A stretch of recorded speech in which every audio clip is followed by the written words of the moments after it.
Hello everyone and welcome to Hobby Hangout, this weekly show in which me, John and Ben in the background. Hello! There he is. We go through your community projects within the Beast of War forums, and this could be your painting, your sculpts, your interesting topics, you name it, we cover it. And we welcome all. Keep in mind that this whole thing that we will provide suggestions into what could better your experience. Take it with a pinch of salt, and don't get too offended if we draw a mustache on your on your mini. Before we get started, if you don't know what Beasts of War are, come over to beastofwar.com. You can check out all what we do. We cover a lot of stories, a lot of Star Wars at the minute, and what else at the minute? We've got a lot of Lightseekers coming out currently. But if you want to see more stuff, so like painting guides, painting tutorials, how to play videos, exclusive interviews, you can come across and join Backstage for a 7-day free trial. And if you're a big fan, you can get some merch at beatswar.equid.com. Now, moving on, John. Yes, let's get started, shall we? We've got the intro spiel over. Mm-hmm. First off, we have a beautiful GIF from Horatian Noseblower. I wonder if he blows his own nose, or helps others. Helps other people with their nasal issues. Who knows? Thank you very much, Sundancer, Amanda, Tony Selvey, for joining in so far. Anyone else who's just lurking, hello to you. We know you're out there. Yeah. I have a pointy stick today. Yeah. Or do you want to talk about that later? Yeah, we can talk about that later. Yeah. Also, to give you guys a little update, there will be no Weekender this week because myself, Ben, not John, but Sam and Justin will be at Salute in London. So we might talk about some of our current projects and what we cover in the Weekenders. You will be at Salute picking all the glorious painting projects for me to do in the office for the next 2 months, 3 months. Well, I'll be over looking at Twilight and Oathsworn stuff. Yeah. Ben will probably join me. Pretty much, yeah. I have tasked Justin to go to the Warlord stand and gather up as much Blood Red Skies as possible. Nice. That may become my main game forever. Sweet. Potentially. You never know. We'll see a lot more Let's Plays coming from you. Or just see you in the background go, just see me, I won't be, I'll just be walking around past in every vlog. I'll be like, what are you doing? I'm a sup with camel. John, put it down. Okay, start off, we have this painting wolf pelt cloaked. Let's see, GIF use, and it's much less space in the forum. So we can see a lot of people using the GIFs. It's in brilliant. The forums now we seen this being converted last week, and I absolutely adore the model. I adore the pose and the weapon and stuff, and it is a beautiful piece of work. That is a big weapon. My goodness. It's almost Final Fantasy-esque levels of weapon. It is actually. Yeah. It's like a Buster Sword or something. Is that Sam? Sam brought a sword in the other day. Sam brought a Hema sword in, which I've been very tempted to pick up and try. Yeah. Start beating people around. It looks great though, from a conversion piece to working on the actual paint now. It's nice to see it come together. The leatherwork on her boots is brilliant. It's really simple and really nice. I see that everybody has different approaches to skin tones, which is great because I have done some awful ones in the past. Now, I think we may have seen... Did we see these in the post last week? Tony's stuff. But we'll talk about it anyway. Tony Selvey's... Sylvie? I keep pronouncing... I should just call it Silver. Tony Silver. Been working on some Stormtroopers. I love the bases on these now. Because you can actually see that they're actually dirty. Yes. On the feet work. It's great. Done with your Zenith method as well there, John. So is it? Yeah, apparently. Oh. Tabletop ready standard using John. So your work has inspired millions, John. Well, you've left legacy now. Not millions, but not millions of stormtroopers. Millions of stormtroopers, yeah, possibly. Yeah. Don't worry, John. It'll take time, but we'll get there. Yeah. We have Aurora in a bag. Aurora is working. In bag. Oh, is this the? This is the Stuffed Fables stuff. That looks so good. Yeah, the very creepy Stuffed Fable stuff. Yeah, and the models are so adorable as well. Not these models. Well, okay, maybe not these models in particular, but they're really good. Aurora, you've done a fantastic job on the. I'm going to call them spider scorpion thingies. I think they're scorpion thingies. I can't remember what they were called, but we faced a few of them in the game. Yeah, I love these. So Aurora's really leveled up her painting in the past year now or so. Very much so, yeah. I love the display as well, the little frame on the outside. Yeah. It's different. That's nice. Painting's phenomenal. Really nice. And because these are board game models as well, the sculpts on them were perfect in our box.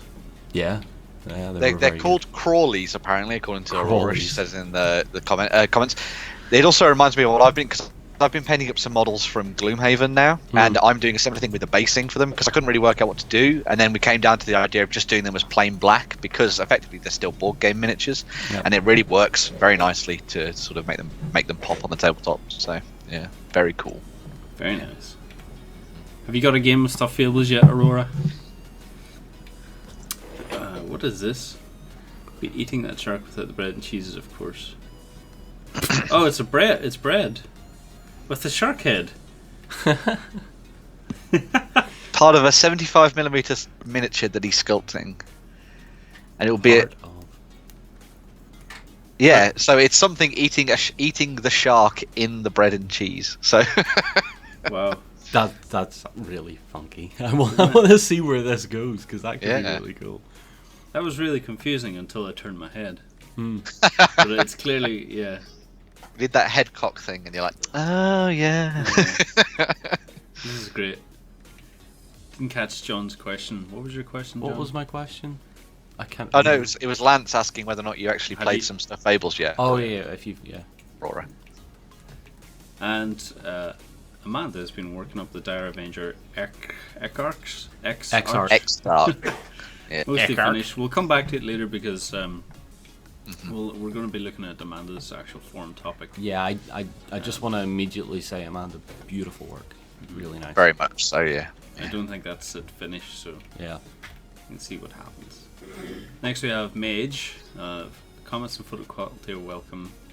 Oh, so he's working on his photography stuff, but he's also been working on his Age of Sigmar. So let's have a little look here if we can. Yeah, you can read that name out. The new follower. Or thank you very much for following. Good to see you. This is what happens on my painting streams. I tend not to read out people's names unless I am absolutely 100% sure I can pronounce it. Other than that, I just say thank you, new follower. So currently I'm just fixing up the lighting on Mage's post here, and this is good. This Age of Sigmar stuff and the little flags. I think a little bit of highlight work would do really nicely. Maybe pop a little bit more, yeah. Yeah, just a final highlight on them, because at the minute it's almost as if you've got your shadow and your midtone, and then you need to, or potentially bring up a sharp highlight to make them really pop. Because you can see that some work's been done on the cloaks and things, because you can see the lighter blue been done over the darker one there. But yeah, I think you're right, especially maybe for the armor, maybe a little bit more on the armor as well. Because you've got those very bright cloaks and the purples worked in for the clothing, but then something on the armor to bring them up as well might be pretty cool. Yeah, absolutely. But otherwise, very nice looking stuff. So, and it's You didn't just say ugly, by the way. Ugly81, I'm sure you're beautiful. Thank you very much for following. And Zathamiel, thank you very much. I thought you were just shouting me down, Lance. Ugly! No. Be quiet! No. Sorry, Ben, to interrupt you. I thought you had finished. Yeah. These are all great. It's always the way. Yeah. Bring up the other pictures there, because you're stuck on your... Oh, apologies. Yeah. Remind you. So if I... You see the cloaks. The more you get of the side view of them, the more the highlight you get to see, and there's a lot more detail in the back by the looks of it. So is it like a fish scale thing that's on the back of them, or a scale? It looks to be. Let's see if there's any. Where he's turned them round. As far as I can remember, their cloaks are made out of like sea drake material or something. So it'd be like the sort of like Cold One style lizardy skin, I think. So, yeah. If we ping these in, my goodness, everyone's following today. Thank you, everyone, for checking out the channel, and hopefully you come across Beast of War and see what else we do. These are very much an interesting way to get ready for the Ideneth Deepkin as well. So definitely, yeah. This is, Lots of fishes on the horizon. You can see the cloak is textured a little bit, as well. Yeah, good stuff, Mage. Very nice. I can't wait to see what people do with these new Age of Sigmar stuff. More silver tie. So getting some base coats on this. Pretty sure John Lyons would find this useful in a better way than sponge. Some holes torn in it use large sections of pluck foam. Oh, so oh yeah, for propping your stuff up on. Yeah. That should. So he's just using paper clips. Yep. No, that's really handy actually. I think I will learn something from that.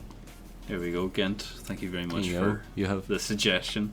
What was it? Starting the next round of my sea tau or taulon. You wanna pronounce that with the French? Taulon. Because he's doing them as Cylons, remember? Yeah, that's right. From last week. So yeah, they're going to be very chromatic with red as their big focus to them, which is pretty cool. So yeah.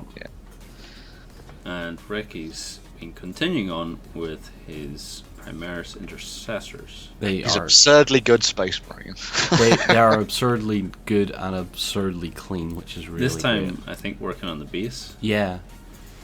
So if I copy this over, we'll get a nice close look, hopefully, with this. Oh my goodness, such high-res photos. I love it. Beautiful. Such high-res, many wow. Much pixel. Yeah, these are retransfers, aren't they, John? Although with this painting scheme, I wouldn't be surprised if it was freehand. with the skill that's on display here, I could imagine, but it feels like they're transfers to me. But he's obviously settled them so well, so nicely that you just don't see any of the film on them, which is it's just superb, really superb. It's a really nice clean white as well, isn't it? When you see something like that, you just think, oh man, I wish I could do that, and then you try it and you think, actually it's not that bad. It only takes an age and about 14 layers of paint. How does it make you feel, Ben? Because I know you've been painting Saruman. Ecstasy in plastic form. I have been painting Saruman, yes. And you haven't been painting him white. No, he's an off-white. Because white is hard. He's just a bit dirty. Yeah, his robes haven't been through the wash yet. That's why. So. Yeah. This is still Reki. Okay. Yeah, Reki has been working up. Now I tried this method this week with my Rune War skeletons, and I think I almost agree with Reki in that it seems like you get the miniatures done quicker where you work up the model, or you could work down whatever way you want. But he said he worked on the boots and he's working his way up the model, finishing each piece as it goes. So he probably maybe started on the skin tone, so that maybe the furthest part into the model. I've been trying to do that, but I don't know if I enjoy it as much. I'm going through less paint though, which seems to work for me. I mean, this is all down to how many miniatures are you painting. Is it easier to do this method, or is it easier to production line, or something like that? Yeah. I mean, I guess this wouldn't be too bad to production line either, so long as you're using a wet palette, B, remember all the ratios, or write down the ratios if you're mixing or whatever paints you're using. I could imagine there's a lot more colours being involved than if you production line and do something fairly simple. Are you trying to show off your tattoos and the symbol on your hat? Yeah, because there was a comment in there, that's right. It is the symbol of the Deathly Hallows. Half mile duck, 20 wins. Yeah, I was painting 4 skeletons, and I bloody hate skeletons right now. Don't let Lloyd hear you say that. No, he'll burst in here right now and like I throw hate them something so at you. much because I painted How many's in the Rune Wars? I think there's like there's 5. Is there 20? 20? So there's like 20. Yeah. 20 of them, yeah. Yeah. Oh. So now I've just got the shield guys to work on, and then the big monster species, because I wanted to leave them to last to reward myself. They're the lovely dessert at the end of the project. But I think maybe next year, whenever I get round to them, I'll be like, I bloody hate Rune Wars. I don't want to do it anymore. Yanis has been working in this little boat here. Yanis, this boat is superb. This feels exactly like what you see when you go down to one of those tiny little ports on the coast, and you see that one boat that has been lying there for probably decades. That's exactly what it looks like. It's just molded into the landscape. It's become part of the seabed without sinking. I think this looks great, and you've done so much work onto this that it almost feels like whenever you put this onto the tabletop, it'll look like it's properly on the tabletop, and you might just ignore it because it's just a part of the landscape. You ignore it because it's so good. It's so good that it doesn't register to you that it's a piece of terrain or something like that. Yeah, someone working on some chain of command or stuff for chain of command. Some Representative guys. Yep. These are really nice as well. I like Yanis's paint schemes. They're always really clean. It's very Action Comics style. It is. I'm going to throw one criticism. Your jackets are too dark, and that's it. I don't think they're finished yet, though. Which are they not? They're still a work in progress. He's just working on them. But I think unless you're highlighting them way up, yeah, that's okay. Right, I'll be quiet then in case I'm entirely wrong and he's actually. This is Jan wants my hat. You can't have it because this was a gift from my missus. She got it in Australia, so I'll just point her your direction. You can tell her where you got it. Yep. How Lance travels. Yep. I turned my hat and I zipped through like the flu network. We're going to ignore Amanda's piece here. It is fantastic, but we're going to. I know for a fact we're going to visit her topic later on. But I don't think these are in it, so. We'll look at these. These are the finished Space Wolves, Long Fangs. Yeah. Things. They're so action-packed. We looked at these last week as well. We did. Is there a little bit of 30k mixed in there as well? There is, I think. Yeah, there's a 30k helmet there on the las cannon guy on the left. Which I guess would make sense for Longfangs as well, because they're the oldest of the Space Wolves, and so they would definitely have some of this older equipment and such like that they've carried through, which is pretty cool. So yeah. Amanda Very says nice. that the Longfangs aren't in her threads. Yeah. But I figured these are great. They are absolutely fantastic. I've seen the progress on these on our Discord as well, and towards this final piece now is great. I still need to get in on that Discord, actually. I'll send you a link later then. Please do. Here we have the finished Rackham by our friend Dr. Ether, Chris, who comes over and does our Kingdom Death videos. His Kingdom Death stuff is amazing. It is really amazing. You have to see the stuff up close to really understand how good that stuff is. I always thought that Chris just used a different, like a light, to symbolize these different light shades in his paints. I just thought he had a blue light or a fluorescent light that he shone on these. No, this is how they look. It's just really good painting, and the metal work here as well. Yeah, beautiful. Yeah.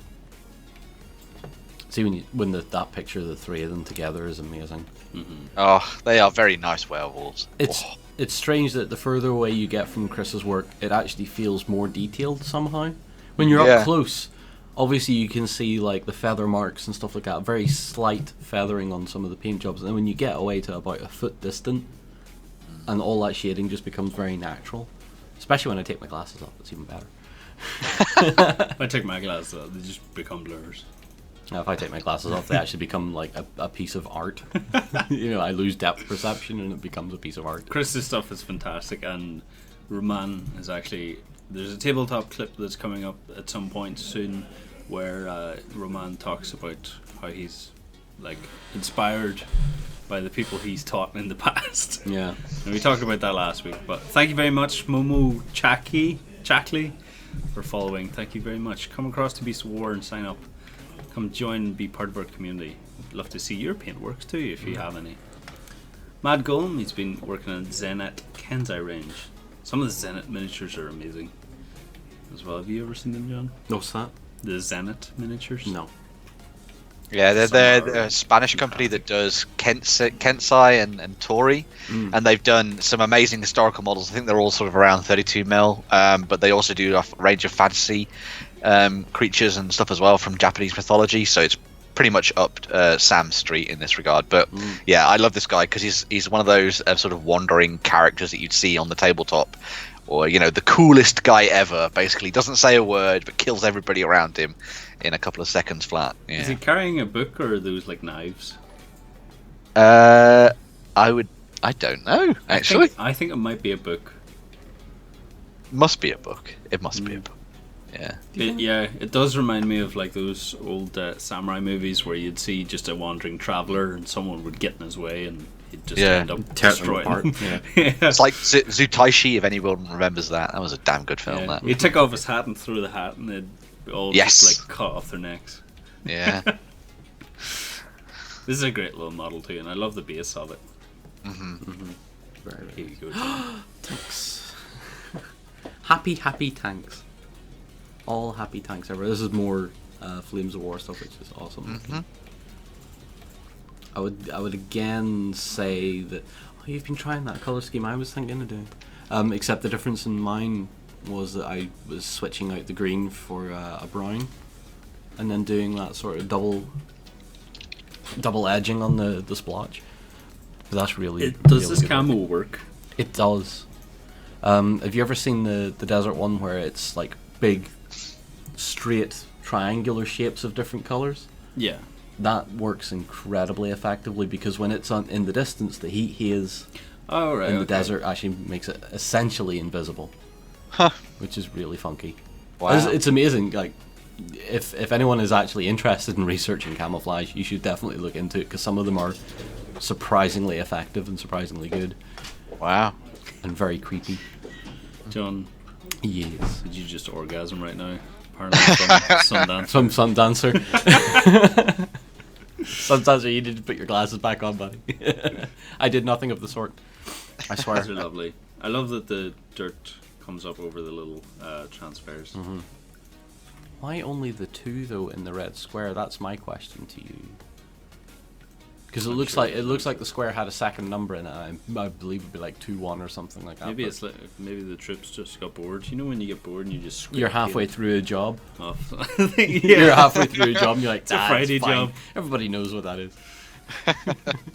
Selden 9 has been working on some Drop Fleet Commander stuff. I really liked. I saw these months ago, and he's got really nice style of photography because he does these on a black sheet and maybe darkens down the post a bit. But they always look as if like they are actually in space. Yeah, and that is where you have to turn around and go, this is artistic photography, and it works beautifully. And these work as well because I played a lot of Elite Dangerous a year ago or so, and that's what you saw whenever you come in at the space stations. You didn't see anything else apart from like the stars. Yeah. And you just saw like lights. You never seen the exact shape of the building, but you saw the lights that are reflecting from it. That civilian ship is class. I love the purple on it. Dr. Evil Prime 01, you're in luck. Here you go. Here's some Drop Fleet Commander. We do have other stuff on it too, though, I think. Yeah. If you come across the Beast of War, and I don't think anything has recently come of Drop Fleet Commander because they've changed companies. TT Combat has got them at the minute, so I think currently there's no new stuff currently, but hopefully in the future. Yeah. It's a game system we'd like to keep on top of. So. Oh, look at that Scourge. These would look really nice with that color shift paint. Oh, yes, they would. Oh, they definitely would. We have a house fleet that we're going to paint up at some point, and I think that's what we're going to do with it. He's going with ghost tints for this. He's got plasma fluids and magenta, which is and it looks fascinating because obviously with the Scourge you've got that almost organic feeling to everything they have. Yeah, and I think it's been done really, really nicely here. Ghost tints are amazing. I've used them so much recently as well. They are fantastic things. He says a little bit of highlighting left to do, but and then they'll be ready. I think I just stopped like that third stage. It looks amazing. Then. I'd be like, don't ruin it, don't ruin it. No much highlighting needs, I don't think. Yep. And here we have more tanks. Are these the same tanks we saw earlier? No, nah, who cares? There's Crusaders in there too. This is the whole thing, I think. Yeah. And are these painted in blue and they cream are. Or grey? They're blue and sand, by the looks of it. I see what you mean, that it kind of does blend in. Like it blends in quite nicely with the matte he's got chosen there. Yeah. You see, it's a sort of a blue-grey that they painted onto the tank. Sometimes they actually painted them sand and black, which became a bit of a problem because black tends to absorb light and heat. So when you got out of the tank, if you touched any of the black parts, you would be essentially putting your hand on a frying pan. Did they ever like paint just one square black? Yes. And use that as their grill? Yes, they did. Really? This is how sad I am about tank warfare and stuff. I have seen footage in a documentary where there was a German tank crew frying an egg on the back of their tank. They had a little spot they painted black, and they got some olive oil and they wiped it down when they got out of the tank and they cracked an egg over it and it immediately started to fry, and I was like, that is so cool. I mean, if you can have hot food, why not? It also, see stuff like that, like everyday living stuff, makes for the best dioramas and the best just little incidental pieces. Not that they would apply to wargaming as such, but maybe they would at Flames of War. That reminds me of Thomas Menes Flames of War stuff. Thomas Menes came in here with his Flames of War stuff, and because Thomas is an amazing painter and of War Machine, and just a little bit mad, as in not just Thomas is a so guy creative. Yeah, Thomas is a guy that if there's an idea in his head, he immediately tries to execute that in some way. So he brought in Flames of War, and they had picnic baskets sitting down, and they had like little. It's almost like it was a summer holiday. Yep. Because they were on the beach. And he had the Flames of War army where all his prime movers, his trucks and stuff had like Coca-Cola logos on them, and there was Coca-Cola parasols over the command tables and stuff. It was such a beautiful piece because every one that he brought out, you're like, oh, there's something different on it. Yeah, it's beautiful. This is turquoise for his large Eldar Myrma. I can't pronounce that. But I've got some face coats. Mamera, yeah. But as far as I remember, these are one of the smaller craft worlds of the Eldar. Yeah. I think they were sort of considered to be lost, I think. But they may have been brought back into the fold kind of with the new codex and stuff like that. And the way things have been moving forward with 8, which is pretty cool. So, hello, Viking. I love the idea of doing everything for Eldar in very, very bright colours. Yep. Like, it makes sense for me. And turquoise is an awesome choice. So I'm very interested to see how these come together as things build up. So we have more drop fleet now. I was going to say, pronounce his name Ugleb. You don't want to call it Ugly Ugleb.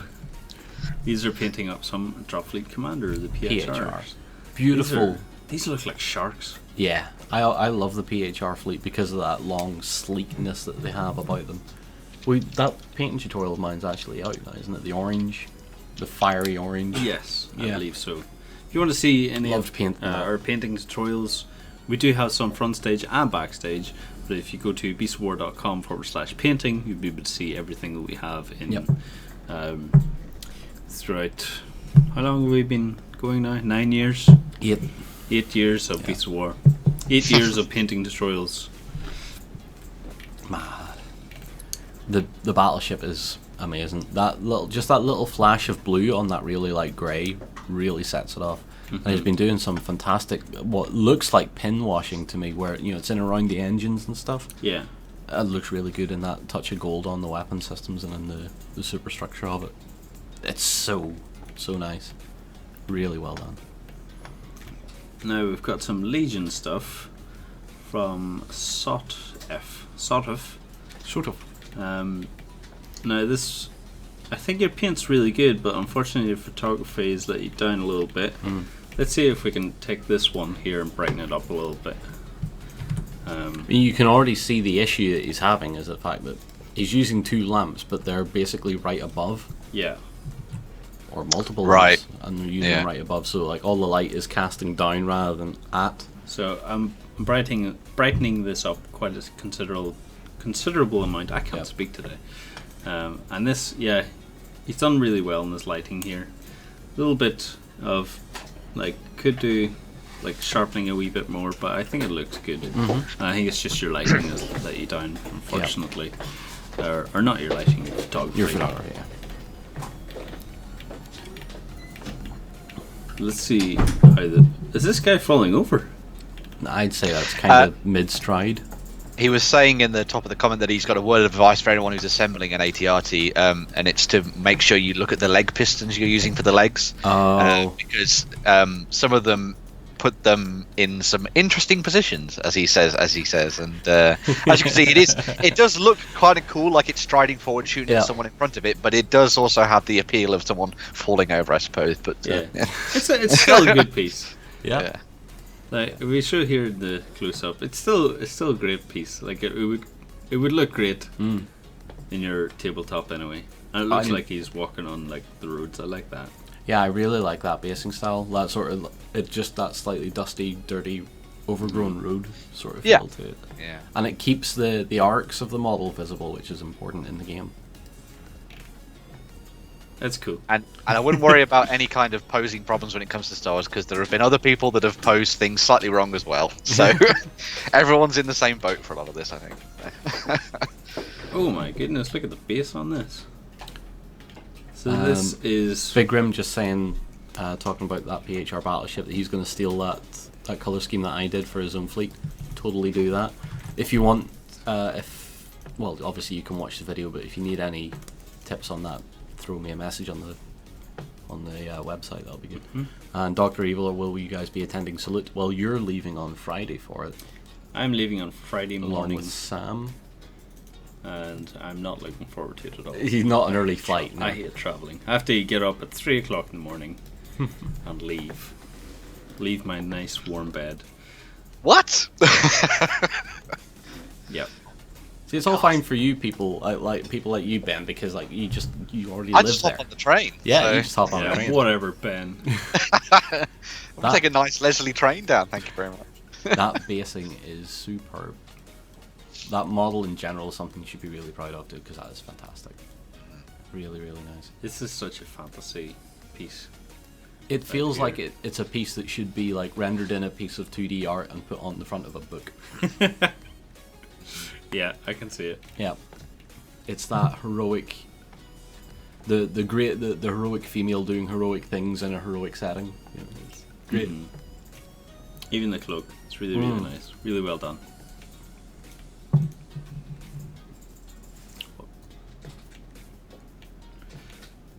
And some Sisters of Silence. We'll come back to this as well, because this, I believe, is a one-day job. And he's made a forum topic about that. A so stick we'll of doom. I like seeing sticks of doom. Sticks of doom. Where do you see this, John? Actually, this isn't. There's something else coming up later. Oh. Where someone's done stormtroopers with camo. Ooh. Yeah. Don't make me repaint everything we have in here, because it would be such a shame. These are really nice, though. Yeah. The rebels look really nice, and the rust work on the ATRT on this is great. It feels very rebel-y. Feels very rebel-y with all that heavier weathering on it. Very rebel colours as well. The white and the green. It's like the orange of rust. Scroll down, scroll down. Oh. I saw this earlier as well. Oh, it's a Mr. Gutsy. Or Sergeant Handy, but it's a Mr. Gutsy. What is this? Is this from the actual well, Metafaces range? It's rich builds, so it could have just built it could have himself. just built it, yeah. but I think this is maybe actually from the company. Potentially, but that is really cool. If that's a custom build, please get in touch with me. We want all of them. I would like one, you know, not at 28 mil, but I would like one at 16th scales, so something this size. To help you in your daily chores. Yeah, absolutely. Great, wouldn't it? There will be more Fallout stuff we'll be talking about, probably towards the end of the stream, because it's not on the forums. That is so good, though. He's done such a good paint job. Yes, he and really he's has. He's showing the whole progress as well, which is great. Mm-hmm. That's what we like to encourage on the Beast of War forums. You don't have to post up one picture. You can create your own topic and post up your whole progress. You can even start from scratch of where I'm thinking about this idea. What do you guys think? People suggest things. Sundancer, they're saying that Brothers Vin, they do some Fallout stuff, but I wasn't sure they did a Mr. Handy or a Mr. Gutsy. Yeah, because I'm not sure at what stage the Modiphius stuff is actually. But so it may, month? maybe, yeah. So it may indeed launch. be from Brother Vinny actually. Yeah. Yeah. And now we have Reki as well. He's finished off these here, and it looks phenomenal. Stop being so good at stuff. I love the tank at the back. Mm-hmm. That little bit of patina work on the copper is always what sets off a nice little piece of metal work like that. Really good. Hello, Laughing Boy. Nice to see you on board again today. Great stuff. Alright, here you go, John. Yanis is still at it with the guys. The jackets are still too dark. So you think the jackets are still a bit too dark? The jackets are still too dark. I could go into the historical reasoning for that, but I probably would bore people to tears. So they could just be very dirty. So I'm not going to say anything. So no tangent time. No, not. I'm saving the tangents because I don't want to bore people to tears. He'll leave the tangents for his own streams. Amanda says Fallout Wasteland Warfare from Modiphius should be coming at the end of May. There you go. Next up we have Andy working on Test of Honor stuff. Mm-hmm. Really nice. I love the blood at the bottom on the base. It's a nice little touch that. Has he done any more Courage in Contact? Because I don't think Gaz is in the stream today, but he actually sent me through 4 of the soldiers from Courage in Contact, and I actually thought they were going to be metal miniatures based on what I've seen from Andy's painting, but they were actually resin, and they're on the same scale as the Fabled Realms stuff as far as detail. Ben, you'll know what I'm talking about. They're on the same scale as that as far as detail's concerned, and they were superb. All single piece minis as well, which was really good. I'm working on painting my multi-camouflage, my multi-terrain camouflage, and figuring out what colours are meant to go into it. So Very cool. I'll maybe show that next week or something. When I actually yeah, have that'd be neat. Yeah. We went past the tank there, but I think there's We a went forum past the topic. tank? There's a forum topic that we're going to talk about. Oh, this later, John, I big think. Kador guy, yeah. I actually thought this because they had a picture of this turned around Yeah. in the thread, and I thought it was like some kind of weird World War thing because I thought it was two eyes coming out like snail eyes coming out of it. Yeah. Dark Souls player characters. He's done the metallics so far, so yeah. This is I would never have thought of doing metallics first. Oh, I would. Yeah. Metallics would be the first thing I do, especially on something like this. It's how I've been I working on tend my... to leave it to the end actually. So Yeah, But, I've been doing my Fabled Realms like that because I've been doing the Prime Black, Zenith White, Dry Brush Silver, Black Ink, and that gets my armor done, and then I can move on to the cloth work. right. Yeah. I think one thing I would suggest on this is file off just the tip of that sword, and that's just Yeah, but that's a modelling thing. That's not really a painting Yeah. thing. So. but it just looks like a fencer's sword at the minute. I suppose with a so. little Yeah. ball tip. Yep. These look great. I can't wait to see them finished up. The Dark Souls characters are really nice actually from the board Yeah. game. They're very good. So Yeah. So Recon, he says he's not happy with the bases of these for these Necromunda stuff. I don't think they're too bad. I mean, if you Maybe want, you could wash them down. Maybe. I was going to suggest the same thing. Maybe just a little bit of a thin wash, possibly a black or a brown. Just to dull them a little bit, because I know dry basing material can look quite arid and dusty. But it depends what the feel you're going for. I love It's fine to me. I love that every now and then people always just say like "and for Lloyd," and it's always in reference because Lloyd loves to see the backs and the behinds of models. Lloyd has this thing of seeing an army from behind, so that it looks good for you as a gamer playing it. Yeah, 'cause that's all you ever see of him apparently. I never really knew the reasoning for that. I just thought he just liked looking at rear ends. Looking at butts. Yeah. Dragon butts, skeleton butts, any butts. He's a butt man. So. Recon has also been working on some dwarves, which he's been hating apparently. He says he's never painting another sodding dwarf of any description ever again. I muted some of the language there, but oh my god, how can you not like these dwarfs? Heresy. Well, that's our commentary and opinion sorted on that. Thank you, Ben. I can see why he's maybe struggled with them, because you're putting a lot of metallics in there, and you're putting some really bright blues in with it. A lot of detail on these. You're having to pay particular attention to your brushwork on that. I can see where it would have become a bit frustrating. Plus, the models aren't that big, actually, either. So, being dwarves, they're not so these big. are Dreadball. Yep. Was it? Yeah. Don't get short with them. And the puns begin. Oh no. David has been testing up test model for Deathwatch. Saw a recipe and some comments in Warhammer TV. Wanted to try it out for himself. So this is just working on washes. Working on washes and colours. So I'd actually probably need to watch that on Warhammer TV and see where he's going with it. See what the method is. This is good though because he's showing his progress. The silver on the arm is very good. Mm-hmm. Metalwork has turned out really well.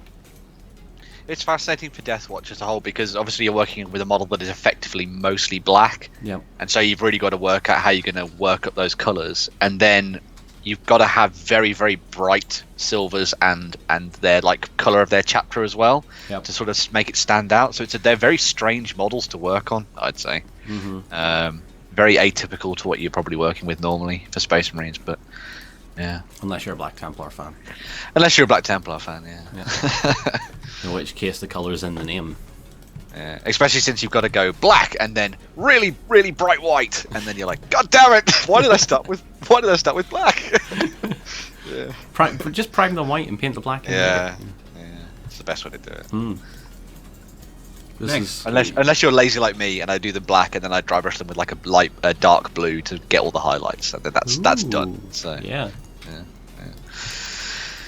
Next up we have some Circle of Orbus from Warhammer and Hordes. It's mostly Hordes. War Machine. Hordes. Yeah, sorry, War Machine.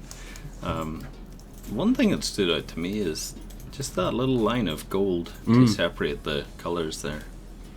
Can I also comment on how ridiculously smooth the green is on the base edge? That's very nice.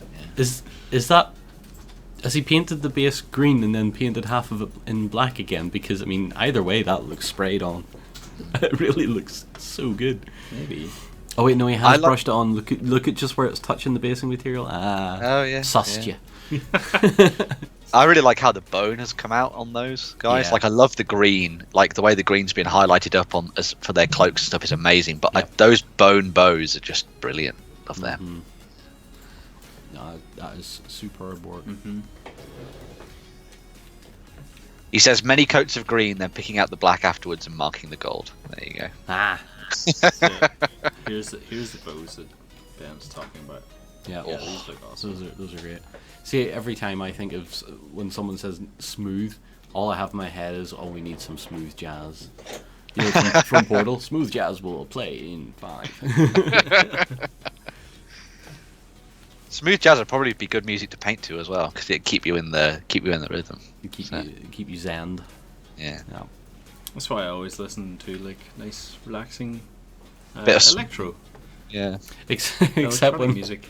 in one of my vlogs, was it the start of this week or end of last week, where it was like, I'm going to go and listen to some Death Clock and do some bassing. So listening to the heaviest metal I could get. There was flock everywhere. There was flock everywhere. I had to get a brush and a hoover after I was finished. These are Ooh. very peculiar. Red color shift paint on that's these. Yeah. What model is this, and what range is this from? This is got it from acid drop boxes, and they included color shift paint. Can you try it out? Yeah. That's a really cool model. Have I signed up to the wrong asset drop box? I should. I'm on the Heroines box, and maybe I should be going with the Discovery or something instead. From Dreadball Extreme. Extreme. Ah, cool. Really cool stuff. Looks almost like granite. Yeah, I like that a lot. That's very cool. That color shift paint, we're actually playing with some of that at the minute. I would assume it's from Green Stuff World as well. So Your new metal band, Deathflock. Deathflock. that is my. That is definitely it. Yanis, I'm gonna say it again. Your jackets are too dark. But absolutely brilliant. Other than that, see the trousers. They're always a pain for me because they're called mustards, and they are a light yellowish green brown color. Like, they're very odd, and you when you go to miniature size stuff, you either have to paint it generally slightly darker, to make it look close enough when at that scale. Loner's asking for. Loner's asking for some advice on color shift paint. What colours to use with the colour shift paint. This is something that I've been discussing with Warren recently, because there is another hobby vlog on its way, or another project vlog on its way, and we will potentially be using colour shift paint, and we've been experimenting a little bit, which you'll see in time, but the basics of it is we are in exactly the same, hitting the exact same brick wall as you, wondering what colours to use with it to complement it or make it contrasty. It's not easy, because every time you move the model, the colour changes, and you're like, bugger, that now looks like it would suit this colour instead. Just to reiterate Ben there, Big Rozer, if you want to come across to beastofwar.com, click on the top right corner, you can see a little drop down that takes you to the community forums. You can post your own topics into the hobby and painting section.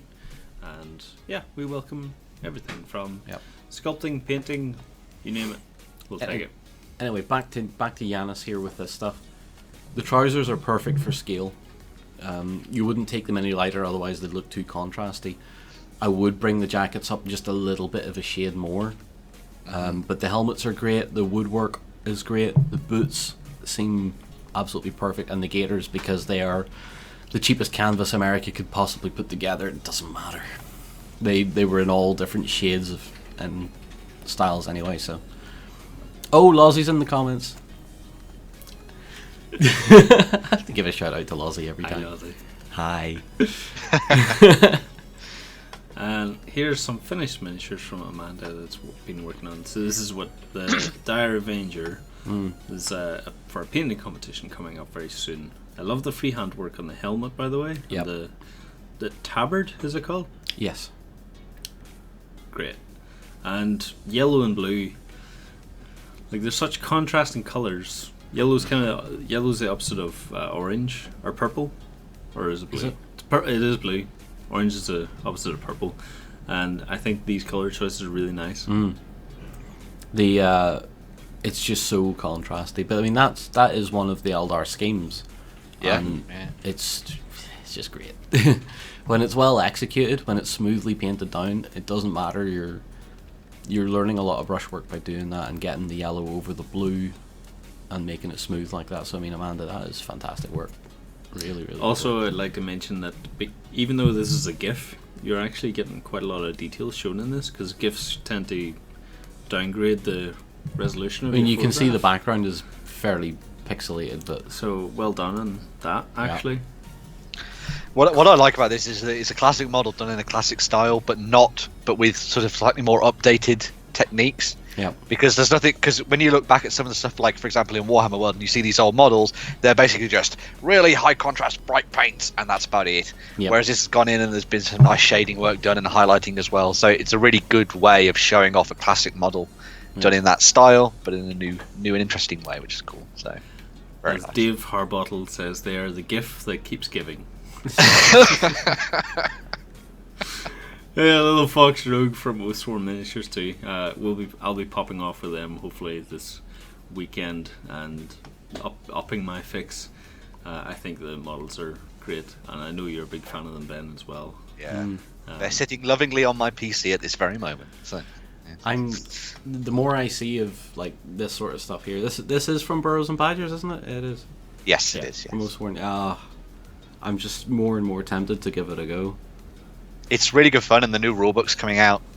Should be absolute. So if you're interested in it, I'm sure we can get some games in or something in the future. Be cool. So, but yeah, it's a very good game. It's got the whole sort of legacy skirmishy Mordheim thing going with it as well. So you can make a little warband and take them through campaign games and stuff. So Yep. I'm going to skip past that now. It's fantastic, Amanda. It's making me dizzy, however. And we got some Ronins from Andy. He's finished these up.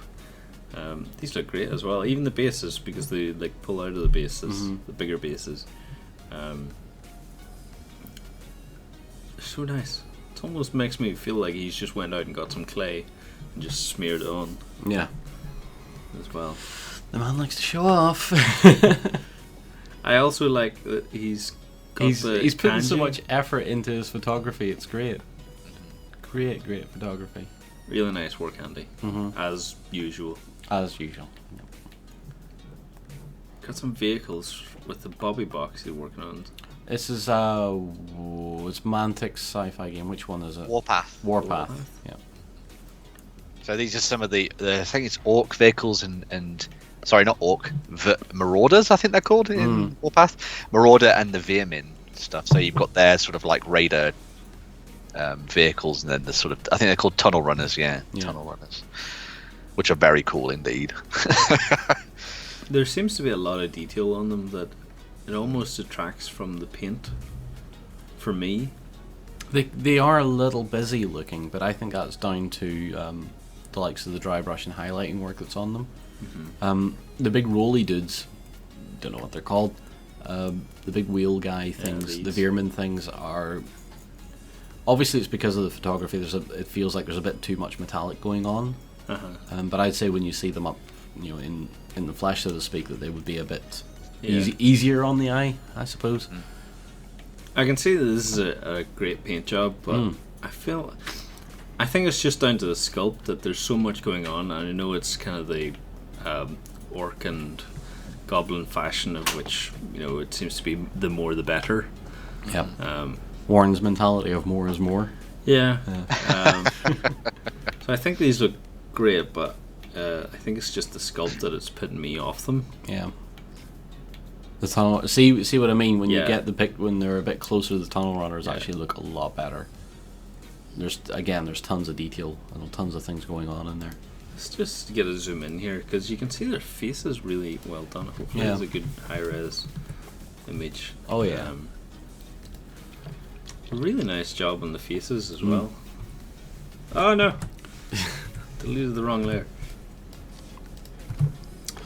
Don't tell me Gerard Butler's coming back for this week. I was about to say, where's Gerard Butler? He's not here this week. Thanks, Gerard. I did thank him, and I didn't get any word back on Twitter. Oh, he was probably. I was so angry. He was too busy doing his own painting. He was like, I need to get back to my Romans that I've been painting. Jeez. I need to finish my self-portrait. Yeah. That's maybe it. He's painting his own Roman. He's painting his own Spartans. Yeah. I remember the good old days when I looked like this. Oh, this is Genuine Vision Irish Steve's work.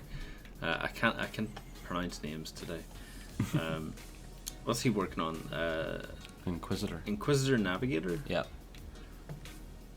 So this is the big 54mm guy. I think I actually saw him paint this on stream. Yeah. As well. And I love the staff. The lightning going down the staff. It's like a green marble. Yeah. Yeah.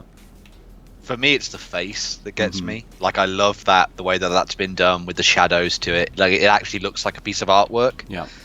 Which I thought was lovely there. And he's got that pale, somber expression on his face. Lovely. Yeah.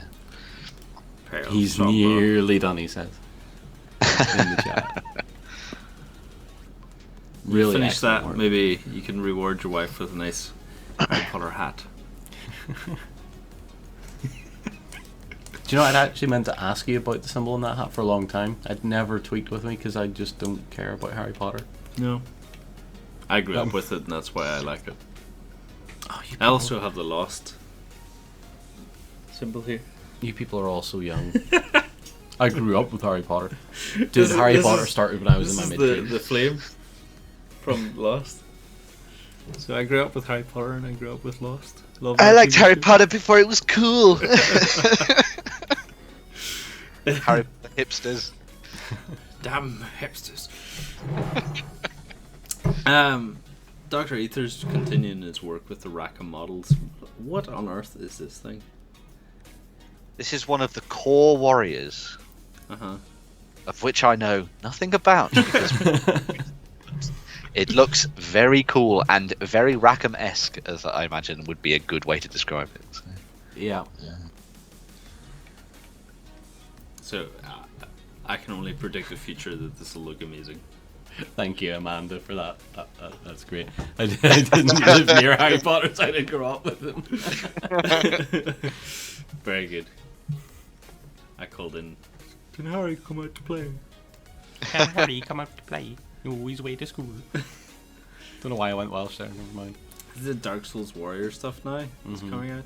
I love the shield. The colour in the shield. One thing I'm not... I think the cape could maybe do... But then again, it's Dark Souls, so it has to be dark. Yeah. So, I don't know. Would you do some highlighting on that? Yes. I would definitely do some highlighting on it. The detail on that helmet is class. That is a great quality model. Uh-huh. The mail is a little bit lackluster, but I mean, that doesn't matter so much. Well, Dark Souls comes from Steamforged, so Yeah. they're going to have great detail in their stuff. They do. God Tier coming out. It's on Kickstarter as well now, so Do you get Gonna be a very in on it, Ben?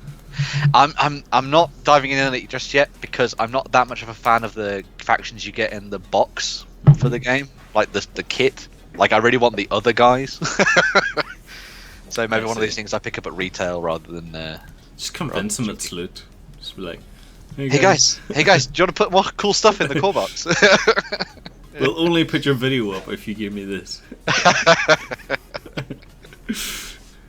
Well, I mean, if there's anyone watching from Steamforge who wants to give me a copy of Wraith Marid, the model, then I will take it. So, Yeah. and I will do anything. John's already got his free stuff. Me and Ben are in the show as well. What are these, John? Couple of warriors from Mac. These are Warrior 510s. That's how bad I know this now, because I went to Tank Fest and the British Army display, it just the guy that was announcing it was like, I'm so good at this, I know every part number that goes into one of these vehicles. So yeah, they're 510 warriors, which means they're essentially the APC warrior, Right. which can carry 7 dudes in the back and has the little cannon, the little Rarden cannon and stuff. And these are 6mm, and these are superb for 6mm. This is They are very ridiculous. heavily detailed, aren't they? Yeah, it's mad. And you saw one of these at Tank Fest? Yes, there was a couple of them at Tank Fest roaming around. They're actually very big vehicles. Wow. I was going to say they weren't still 6mm at that point, were they? No, they weren't. They're about 8 foot tall, and it's like, this is silly. Captain Zoo, thank you very much for following. Hope you enjoy the stream so far. Come across to pieceofwar.com and you can enter your own painting as well and show off your works. Is the 6mm stuff, is this actually for a game of some sort, or is this just a miniature range? Does he say at the top? Let's go up to the top. Action 6mm paint the warriors flags. Don't know. if there's a full range of stuff, like if they have main battle tanks and stuff, I'd be interested in that. Yeah. It's from GHQ Miniatures. GHQ. Yeah. Oh yeah, just love GHQ Miniatures. Just for the benefit of some people that may have joined, do you want to just quickly go through how you post stuff into the forum? Just Sure. Yeah. So if I go over to the Beast of War main page, and hopefully we don't echo ourselves because the stream is happening right in the start of the page. This is the front page of Beast of War, and you can see all the news is happening down the line. You can see us chatting away, our beautiful selves. Everything else happens across the news. You can see cool Kickstarters happening on the right hand side.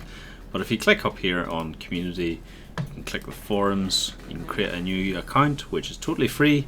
If you want, you can create an account for Backstage. Essentially, go down to here in the hobby forum, click here, and you can create a new topic to see, show your stuff, or you can click one of these here and show what else, or help suggest what other people are working on. It's as simple as that. Whenever you're creating a post of your own, make sure to. I have to go down to the very bottom of this. Let me just. How would I do this? Let's go to Viking with brushes thread here. Going down to the very end. If you want to attach a file here, and then there's a little button that comes up, insert into editor, and that's how you insert your photographs into the forums. Yep. It's as simple as that, and I mean there's no hassle, just same as every other forum essentially. If you have any difficulties, feel free to contact myself, Ben, or maybe even John if he's not caught up in painting. We'll give you a hand as well. So I want to focus on the chat for a little bit, because I'm self-centered like that. Sure. Okay. So there was a couple of questions where it was, have I worked in a real tank before, or have I had a ride in a main battle tank and stuff like that. The only main battle tank I've been in is Chieftain. I didn't drive around in it because it was unfortunate. It broke down that day, funnily enough, because as Chieftains do. Have I worked on a real tank before? Well, used to own a Sherman, which is enough. used to own a Sherman. My dad and I worked on it for 20 odd years, so we had it since 1994. And worked on a few other things as well. I think we've worked on an Abbott self-propelled gun, a 432 personnel carrier, a Bren gun carrier. What other armoured stuff have we worked on? A couple other Shermans, actually, a couple other people's Shermans, and a Chieftain. You have a picture of it, don't you? Yeah, I should do. Do you know where to find it? If you look on, we're currently going through my albums. Yeah, good. No one can see. That's fine. That's fine. We'll find some pictures. So we're just going to find John's actual Sherman, hopefully, and show it off. There should be a full album of the restoration work on it. If you have any questions about the forums or what we do here at Beast of War, feel free to ask in the comments, and we'll be sure to answer them. But yes, yeah. In the meantime, if you wish to come across and join creating a free account, you can create a 7-day free trial of Backstage, in which you can create up some awesome video tutorials. Oh my god, John, I haven't seen this. Have you not? Have you not seen this album of stuff? I don't think I've seen all of it. Yeah. Where's the end job of it here, John? There might not be an end job of it. Oh yeah, there is when we sold it to the museum. Okay, so can I put up a couple of these pictures? Yeah, here? go for it. That's fine. Okay, let me go over to here. Bringing us donuts. So this is John's Sherman tank. Yep. Wow. And this is whenever you sold it? Yeah, this is when it was being taken away to the Normandy Tank Museum. Mm-hmm. So we had the tracks and all put on it. It didn't drive at the time, so we were pushing it on with a tractor and all sorts of stuff. Very cool. Yeah. So. Okay, we'll leave that. Yeah. Because we could spend all day on that. Yeah, you could hover around the real stuff all day. It's 1-to-1 scale, you know. Moving on, we have Taurus, who's been working on some Kings of War stuff. And let me get this into Photoshop. We can brighten this up a little bit. So it's some 10mm Old Glory models, as he says. Oh, they're not Kings wow. of War. Oh no. I immediately thought they were Kings of War. So I think these are old. I want to say Egyptians. They look Egyptian to me. I think they do. Yeah, they look Egyptian. They do look to a me. bit. Those are so cool. Small scale is best scale for rank and file. It really is. That way you can paint and just mess up and not care. You can paint them horribly and not care, or you can paint them like Taurus has and done them really well. They're really nice Taurus. Well done. Yeah, fantastic. I thought they were Kings of War. This just proves how good the paint job they were. Could I convince Warren to get me a new one? No. Oh, a new tank. Mm-hmm. So we've been working on some Spitfires from Andy. Damn it, Andy! Would you stop? I've just finished painting the Spitfires and stuff in here. Are these transfers or did you paint these? 404 not found apparently. Oh, lovely. There's an error. There's That's a great ad. Yep. Let me zoom in on this. Oh, they're stickers. Yeah, these are stickers. I thought I wouldn't have been surprised if Andy had freehand painted these. Yeah. I did freehand them on one of my Spitfires though, and I will never do that again. How'd you do, John? I'll never do that again. Why didn't you use color shift paint on your 1-to-1, John? Yeah. See, they're talking in the forums about my trip to Tankfest with Lozzie, and she actually fell asleep at the side of the arena while stuff was driving around. She says, like, it's a talent. It really was a talent. I was watching a Leopard 2 driving around at full throttle, like really loud turbocharged diesel engine, and she was sound asleep. There you go. John and Lozzie are still with each other, so that's true love right there.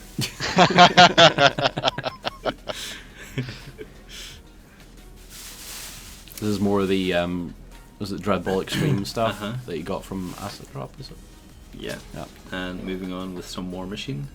Yeah, so he basically got the colours there on that that cap, decide on which ones he should go with to match up with the models and stuff. I think so. And he was wondering how color theory works when you're looking at shift painting and stuff. So that would be a really good subject for Roman to talk about, because I don't know anything about color theory. I haven't paid attention to. There is a tutorial actually about color shift paints on Roman's 3 Colors Up series. So if you want to come across, get some backstage, you can do that. Backstage free trial, obviously. Painting guides, train guides, stuff, and you can come across and see what Roman's painted up as well. And he talks about all that stuff too, about color shift paints, and he actually does a whole swatch thing to show you what paints are best, which ones don't work so well. I think the gold and green worked really well for him. He really liked those. Libyan skirmishers from Victrix. These aren't Romans. Romans. Yanis. These aren't Romans. One of them looks a little bit like Roman. Does a little. This guy here with the if he just swapped the mohawk for a beard, you've got Roman. These are very nice. Very, very nice. He's thinking about more tattoos on them though. I wouldn't think they look pretty good without. Yeah, I wouldn't go over the top with the tattoos. They're really going to be an accent detail rather than something you really want to focus on. Yeah. And here's Recky's finished piece on for a scumbag. That is really, really cool. Just to be clear, Recky, you're not a scumbag, but this model is awesome. No, this is really, really good stuff. Yeah. The lens painting. I have a thing for well painted lenses and stuff, and they look great. Yeah. I really like the base. I think the base has been done so well as well. And it's tough with Necromunda because obviously you've got a lot of models that are covered in metallics, and then you've got bases that are metallics because it's all part of the underhive. Yeah. But to have it so that it still looks like it's separated from the model and doesn't like swamp it too much is really good. Yeah. Obviously the green armor definitely helps there. But, the green makes it really jump off that base. This is a really nice showcase as well, because he's taking pictures with a tungsten light and a white light to show the difference in skin tone for the tungsten, because it shows a little bit better, but also white light to show off everything else. That tungsten light really gives it a sense of warmth. Yeah. And then next we have Dogma. He shown off this last week, but finished up Games Day Orc Boss Redux. We've seen these last week. On his wonderful background that he created as well. Yeah, that's right. Yeah. That's such a good idea. That's a really good idea. I'm gonna have to petition Warren to let me build one in the studio. It wouldn't be difficult either. No, but it would just be fun. Yeah. I love these little objective markers. These little computer screens and stuff. That fluid tank with the Tyrannid in it here is really cool. That is so funky. I remember I once tried to make a fluid stasis tank with a dead space marine in it, and foolishly used real fluid. So the first time it got transported, guess what cracked? Oh no. It was a nice idea at the time. Now I realise that you should just frost see-through plastic to make it look like there's fluid in it. That's very cool though. Really like it. Rich builds. Oh, he's been working on terrain for the Mr. Gutsy. It's been so long since I played Fallout now. I've been updating it recently because I want to play it again. Are we still playing Star Wars Legion? We are. I think there's a few videos going out soon. And stick around for Salute as well, which will have, hopefully, a very special surprise from Foreground. Yep. What is people's obsession with the TOG in the chat? The TOG was a piece of crap. That's why it wasn't built and used. Stop being obsessed over a tank that was an utter failure. Right, okay, never mind. Woozah, John. Woozah. Meanwhile, Tauchi's been working on some Bostonian archers from Conan. Oh, he's working on a tutorial as well for these. These look great. And if you're working on a tutorial as well, we love to see. And you see here and clicking this video, hopefully that should take us to the tutorial. We'll not do it right now because we're streaming. But oh, are these conquests? Yeah, they are. Ooh. Oh, look at the shields. Those are so nice. Where's Lloyd? Lloyd loves these. Yeah, Dream shields. Lloyd would love these. That is so nice. So what was that? We had a comment there come up for us to stop at Slow something games. Slow Death Games at Slow Death Games. Salute. We shall see if we can do that. But just to give you a little premise of Salute, it is chaos in a jar It's for like us. it's like 7.5, 8 hours of chaos. Yeah, because what time does it start, Ben? It starts at 10 or 12. 10 and ends at 5, so we've got to squeeze a lot of stuff in. So yeah, and if you take into consideration, our time to run around and meet and greet, take interviews, edit them, put them up, we don't get very much time at all ourselves. So if we can't promise that we'll get everything, but we will try to get as much content and as more indie small people as possible as well. So we will try and get as much as we can. These conquest stuff are really nice. I love how simple the scheme is and how effective it is with that shading and highlighting. It's just so inspirational. Yeah. Well, he says he's painting these up so that he can run demos, which is pretty cool. So obviously a quick paint scheme is something you want to definitely run with, and for considering that's like, it looks like it's a lot of effort, but it clearly is, if you know what I mean. And it looks very, very good, and especially for these clones as well. It's a nice scheme. So. Yeah, I like that it's green cloth as well. Yeah, it's a nice contrast to the yellow bone kind of thing here. It's so great, so great. Oh, is this more of the shark head sandwich? It must be. I love the little teeth marks from other sharks, or I don't know, maybe piranhas. Yeah. Oh yes, Scrapes. because he's going to build a mermaid sitting on a rock eating a shark head. That's what he's going to do. So yeah. Yeah. Yes, I am all for that. We can't wait to see that. Yep. Hey, a pack 40. Mm-hmm. A very clean pack 40. A very nicely painted pack 40. I like that a lot. Uh-huh. That's really I nice. always love it when you see basing done with like that sort of dapple of snow, Yeah. with almost like a tundra style to it, and because I think it looks so effective, and it helps break things up from just being like your standard vegetation on the battlefield. So that's very cool. I approve of that. Very, Definitely. very nice. It's part of a Assemble- Katyusha launcher? This is an assembled plastic hard model. Oh, wow. Oh, wow. That doesn't look like plastic art at all. No, that's superb. The But painting, as you I am say, right in really thinking it's a Katyusha launcher. Mm-hmm. I think.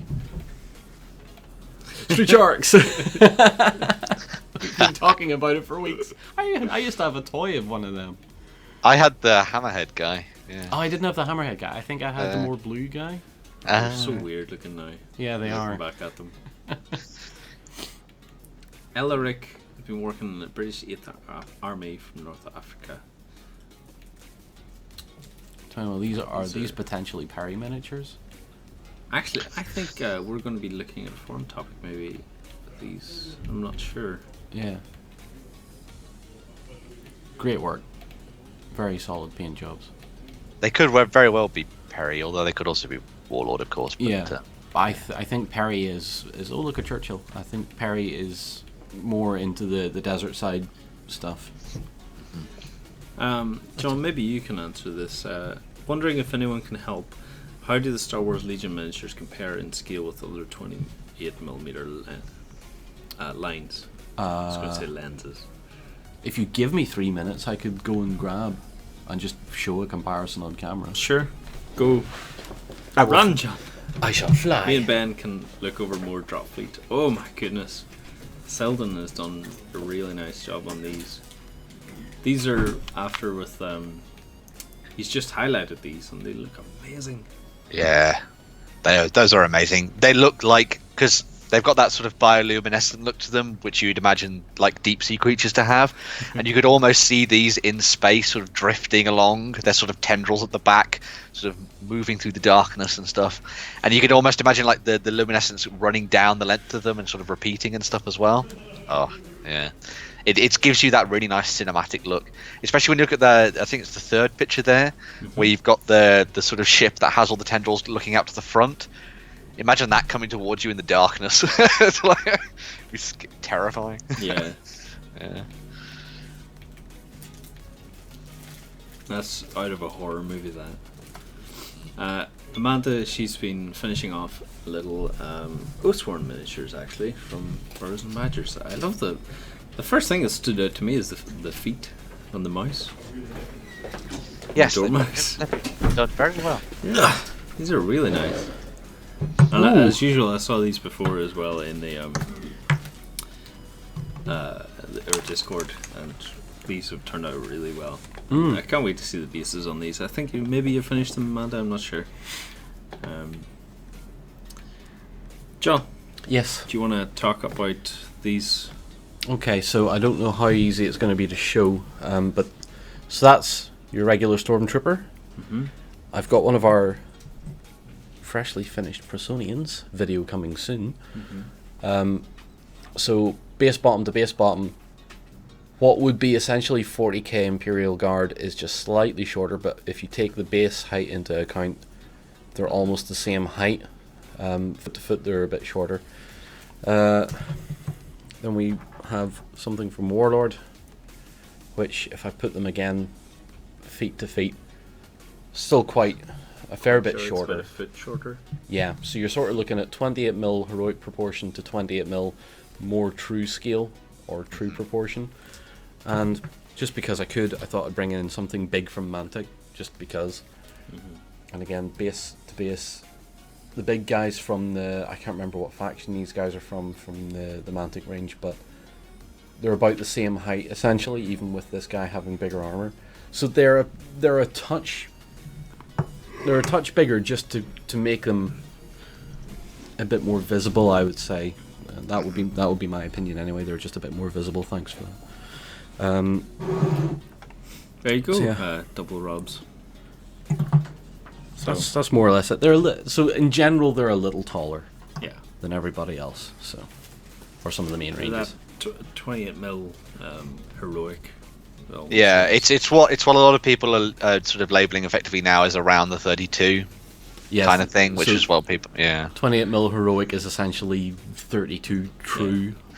Yeah. It's kind of pretty much what Games Workshop have turned to now. Yeah, like their stuff is beyond 28mm now most of the time. So even though classically it still is, I guess, but scales are all over the place. God damn it!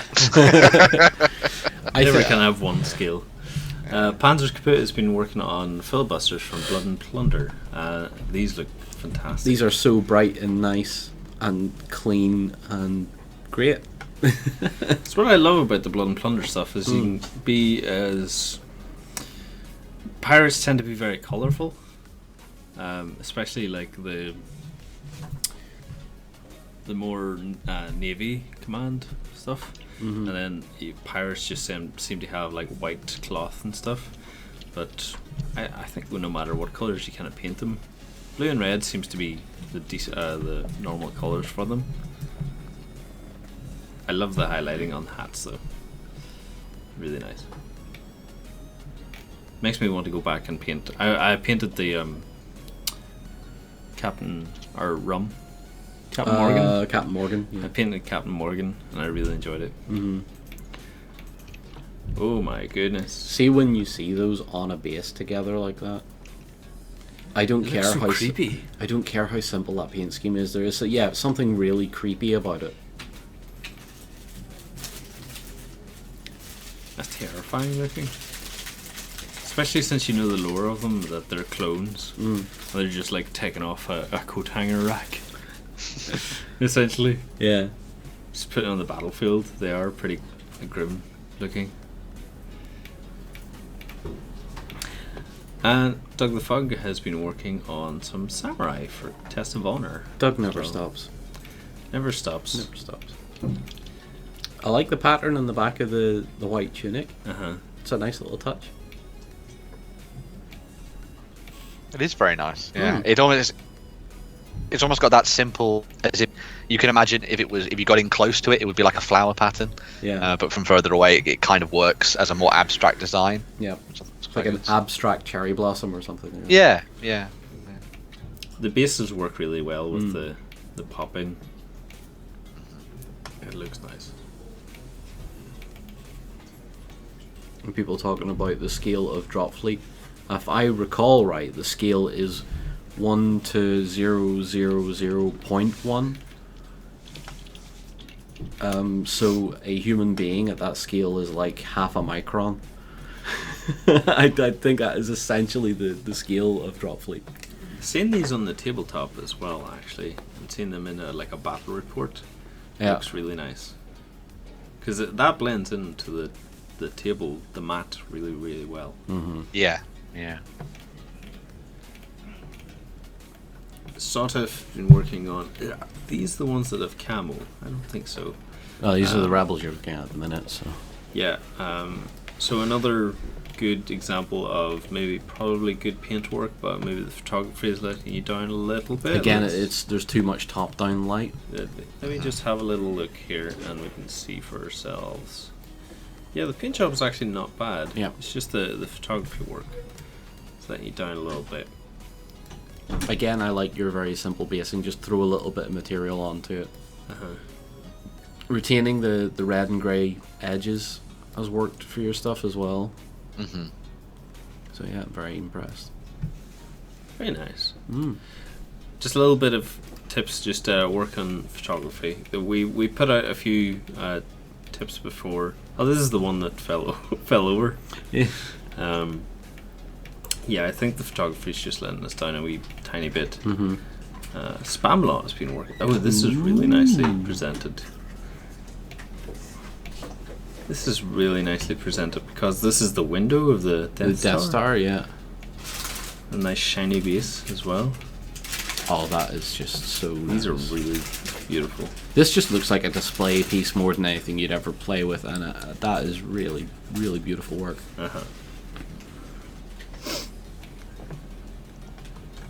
Very good. Excellent.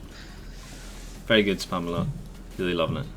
That Simple is but effective. superb. Yeah. Mm-hmm. Yeah. Sundancer's away to get a new coffee.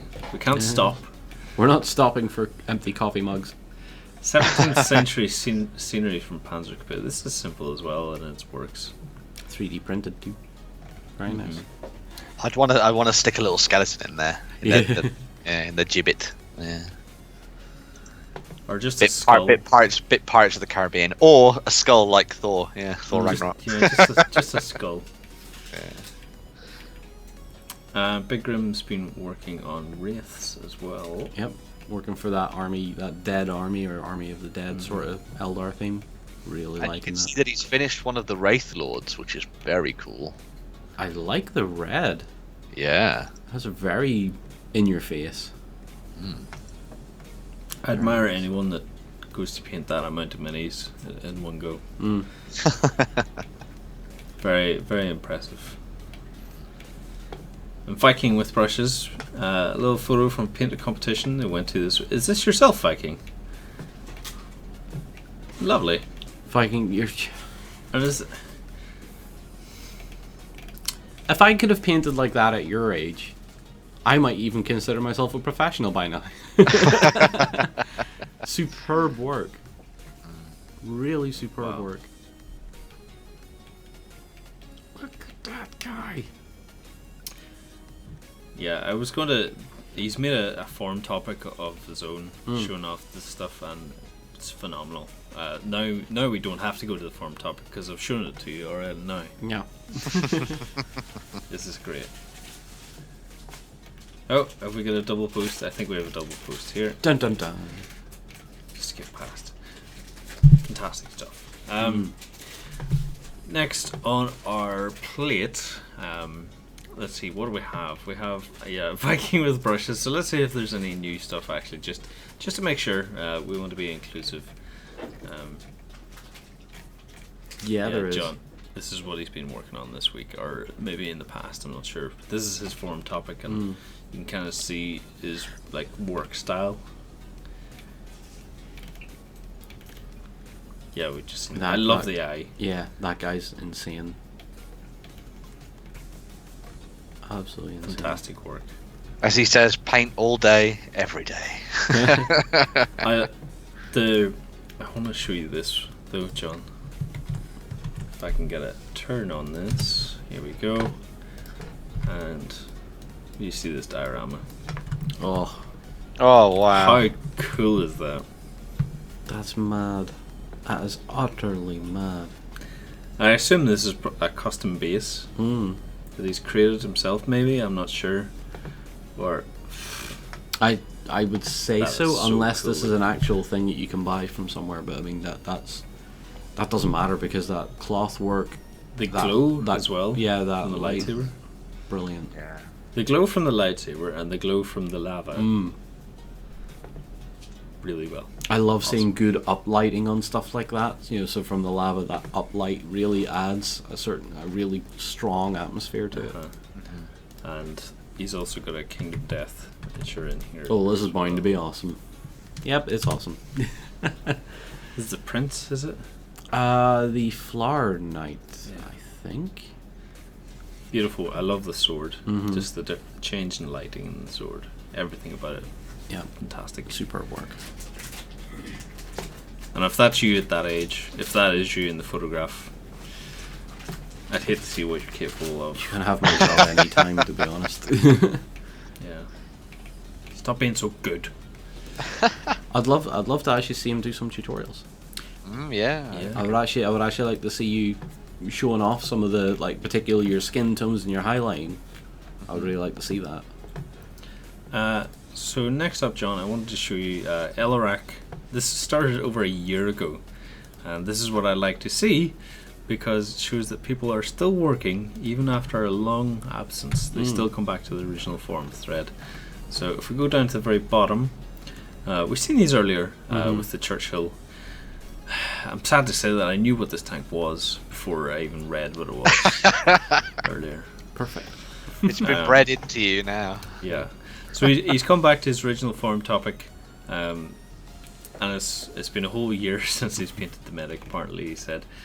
But you can see he's still working on progress, and this is what I wanted to encourage. I know we've already seen these models, but to encourage people that, you know, you don't have to forget about old forum threads. If you've made them, at least then it shows that you've done progress. It's easier to maintain a forum post and get people's interests back up into it.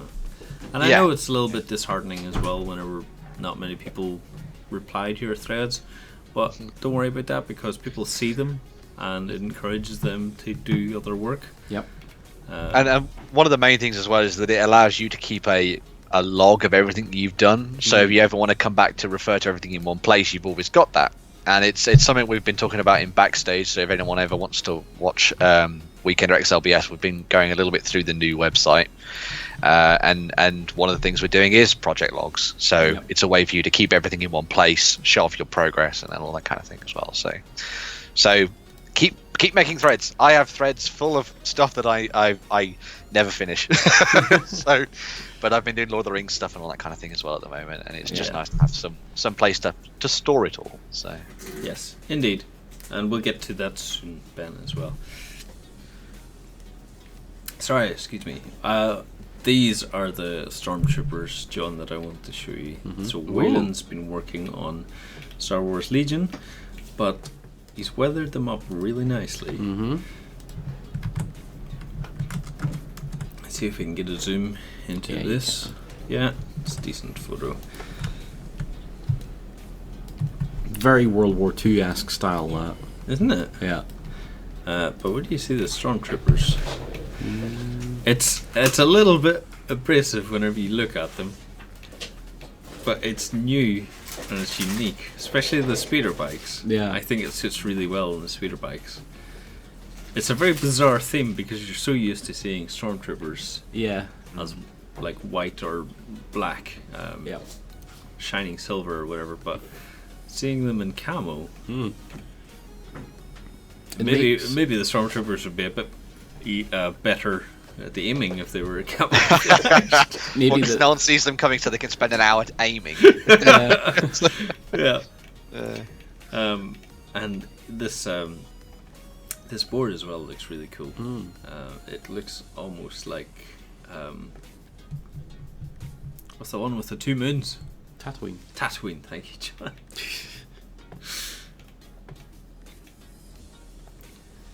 But his son, who's 16, slowly building a Death Guard, and he wanted some custom pieces to find a creature caster, and that's awesome. That's very nice that, you know, you've got your son as well involved in the hobby. This is good to see that other people are working, you know, with their families. It's not, because I know what it's like. I paint in the living room with my girlfriend sitting beside me, and I'm like, "Do you want to join in?" She's like, "No, I don't want to." See, Lozzie's kind of the same, but Lozzie has now started to become the standard hobbyist. She'll get stuff, build it, maybe prime it, and then it'll sit aside. So she currently has a Signar army and a whole bunch of other things that are sitting there, and I'm like, "Do you fancy painting some night?" And she's like, "No, World of Warcraft." And that's it at the minute. I've been in a real painting buzz at home. Like, I've been dying to paint stuff every time I get home, and then it's like, but I have commitments on World of Warcraft. I have Lozzie sat over there demanding cups of tea. I don't get to sit down. I do sometimes just force myself just to get up and yes, a Drukhari army as well. She got. When did you get that one, Lozzie? Was that Christmas, or was that just after Christmas? No, I better not say anything because she'll then pull me on the tie as well. So I'm just reading through the comments here. What's the best way to prime a large number of models at once? Stick of Doom. Stick of Doom. To give you an idea, what is the Stick of Doom, John? Stick of Doom is a stick. and you, funnily enough, the Stick of Doom is a stick where you wrap like packing tape or duct tape, but you wrap it backwards so that the sticky side is out, and you wrap it good and tight and make sure it's all there, and then you can actually put the models onto it, take it outside, prime it, and as you prime each side you can rotate the stick and not do that because models will fall off of it because that's blue tack and not tape. Well, I thought I could give a decent look at it, and I didn't want to pick up the other models. I figured because they're a bit more breakable. Yeah. It's essentially a stick that John beats us with. It's a tube. It's my blowpipe. This is another topic by Geezer UK, and his paint work is great, but he's discussing find that painting 1 mini at a time to break up what you're painting is an awesome way to go rather than batch painting. So rather than, because he obviously has a lot of work models, instead of batch painting them all, he's found it more enjoyable to paint them one by one. How do you feel about that, John? I will occasionally just take a single miniature out of something and just paint it to completion, mainly because I would use it as a motivational thing. So if you're batch painting a lot of stuff but you haven't done that one miniature to completion, or you haven't done that one type of miniature to completion, it's always good just to sit down some night, chill out, do one right up, and then you know exactly what paints you've used and you have a bit of enthusiasm for it. So for example, like if I was painting, when I was painting my Stone Templars, there would be one Intercessor completely finished, one Inceptor completely finished, one Commander figure would be completely finished, and I would just sit and just enjoy painting them. And then go, right, well then the next 4 or 5 of them we'll do over the next few days or whatever it was it took. So Bob Cockane says he does groups of 6 at most. I would probably agree with that. Like I've been rank and filing or batch painting the Rune War stuff, and I've been doing 4 at a time because the skeletons come as 4 at a time. And I think any more than that would have been too annoying for me. Ben, do you have any thoughts on that? I tend to do them in 2s. So what I'll do is I'll take 2 miniatures and I'll paint them both up at the same time. So I'll do all of the base of one type of color on it. So I'll do, for example, blue cloaks. I'll do them on both models. Do the same, and then go through the metallics, then go through the leathers and all that kind of thing. And so at the very end of it, then you've completed at least 2 miniatures, and it means that you're not overwhelming yourself, but you're keeping to like a strict sort of regimen as you're going as well. And then what I'll do is I'll then break that up by painting a character, maybe sort of after about 10 miniatures. Just so that I've got something interesting, almost like a little bit of a treat, because it's like, hey, you've just painted a whole bunch of rank and file, do something that's a little bit cooler and stuff. So tends to work out quite well. So well, we're about to see a Stick of Doom by the looks of it. Yeah, here is the Stick of Doom itself. Spotted in its natural habitat, outside or in a well ventilated room. So if you want to batch prime a lot of minis, this is probably your best bet. Also doubles up as a Morris Dancer stick if you attach some bells instead. So there you go. You heard it here first. Yeah. The Morris Stick of Painting Doom Dance. I wanted to bring your attention to this topic because it's a 1-day challenge, but he managed to get all the Sisters of Silence painted up. That's so. Just 1 day. I'm sure this is no problem to you now, John. I don't know. I'm at the point where I could probably churn out something in a day, but at the same time I would be killing myself over the lack of detail I'd get in a day. Yeah. So and here we see the Stick of Doom black. After use. And Helner, thank you very much for following. Welcome aboard. Hope you've enjoyed the stream so far. But these look really nice for 1-day challenge. If I zoom in a little bit here. Yeah. For 1 day, those are awesome. Absolutely awesome. Yeah, for 1 day, it's great. Have you painted anything in 1 day? Like masking the community here, just in case you get confused there, Ben. But also, Ben, have you painted anything in 1 day? As a big group. I think the last thing I did in one day was a unit of, unsurprisingly, I'd imagine, dwarves. Yeah. I was painting some of the new, well, at the time new hammers. I think they did for 8th edition Warhammer. Yep. And I needed them done for the next day because we were doing some big, like, massive Storm of Chaos style games, and so I just sat there industriously and went through the whole thing. Thankfully, most of their armor is just metal, so it wasn't too bad. But, that was about 10 models in one day, which was painstaking, but music gets you through. So I think I painted quite a lot of Volsung in one day. Yeah, you did before the boot camp. You went through quite a lot of stuff. Yeah, I mean, technically, I've painted all the cars we did for Volsung in a day. Yeah, true. And most of the lorries that we did, but those are like 2-3 color limits, really. I mean, there's obviously a lot more color on the Sisters of Silence, and they look superb. Yeah, no, I said you can paint anything in a day, but just doing it well. Yeah, that's is the challenge. Yeah. Next up, I did say we'd come back to Amanda's paints as well. Yep. And this is the final result of the Dire Avenger. We already looked at it. It looks phenomenal. I hope you win, Amanda, for your painting competition. This is really nicely presented as well. I think I want to show that off more so than the paint at the moment, because we discussed the paint. But really nice to see like a GIF and then follow-up pictures. Benjamin405, thank you very much for following. Happy to have you here. Hope you've enjoyed the stream. Come across to Beast of War and show us your miniatures and stuff. If you're not already, also. But yeah, really nice to see. Like, there's multiple pictures in these stuff because we like to see. The more we see, the better. Love this fox. See, this fox. This is one of the things that I had trouble with when I was painting. I was doing one of the spaniel, the dogs from Burrs and Badgers, and getting that nice blend of the different fur colours was really tough. So it's really nice to see that it's worked out very nicely on this fox here, because it's one of the things I need to start to learn to do a little bit better, is do a bit more wet blending and stuff. So yeah, or airbrushing, or even airbrushing. That's one of the things I've not even come near to yet. So yeah. And Tyler Tinsley, thank you very much for following.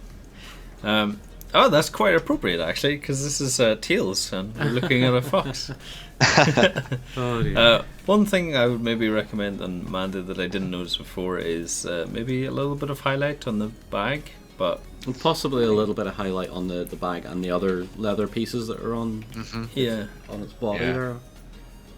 But I mean, that's it. A lot of attention has gone into the fur, and I think that's where people's eye are more likely to look at anyway. See, from that front pose, it has a really nice expression on that model. Yeah, that's like every Oathsworn mini though.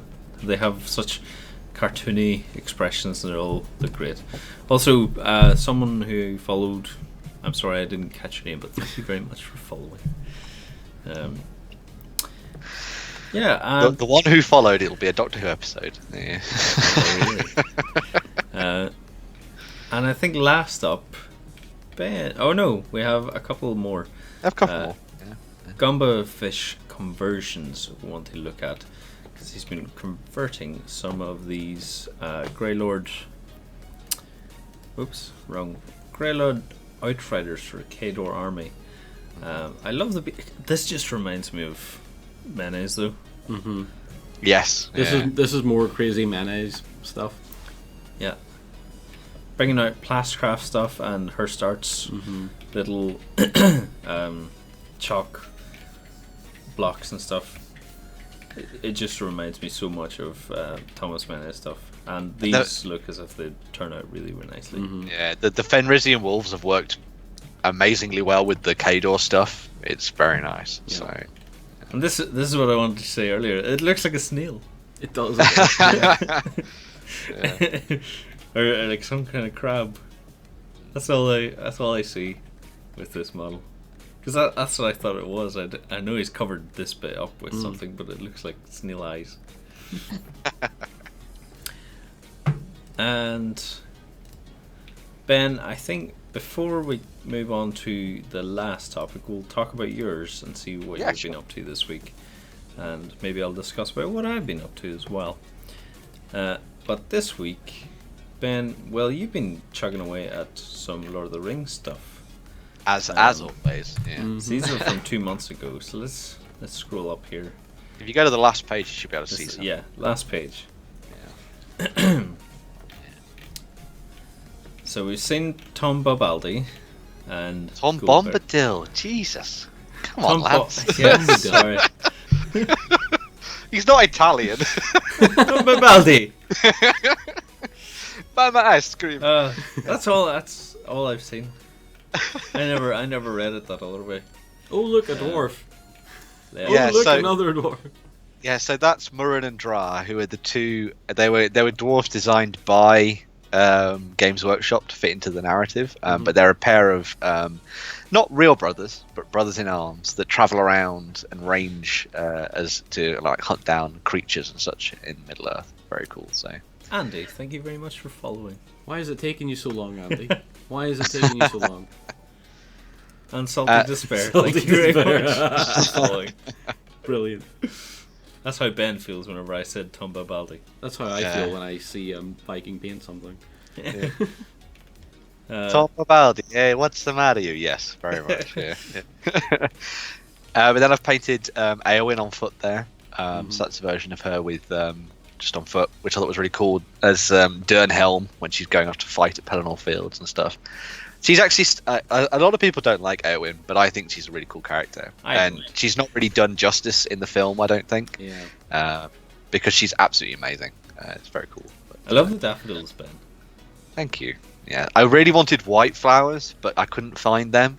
So, because I was going to use white flowers to symbolise the white flowers that grow over the graves of the Rohirrim dead. Yeah. But I couldn't find any of that, so I went with yellow instead because I thought it would be a nice contrast. So.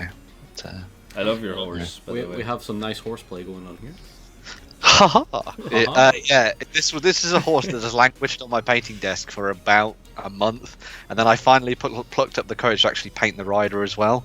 So that's all finished off, but he's going to be the guy that'll, because I'm playing battle companies, and he's going to be the one that gets upgraded to get a horse as quickly as possible. So I wanted to paint up at least one of the models to make sure that I had that ready and going. So nice. Yeah. I just love the sculpt of the horse with his tongue out. Yeah. And here we have the all-knowing grey Saruman the beige. Saruman the beige. Yeah, so I was going to do bright white for this, but I just couldn't get it to work. So in the end, I just went for a very off-white and just changed the model up a little bit and went with darker grey hair for Saruman, and then the sort of cream clothing as well for his outfit. And then Radagast was a little bit more of a standard look for him, so brown with brown and some more brown, because he's Radagast the Brown.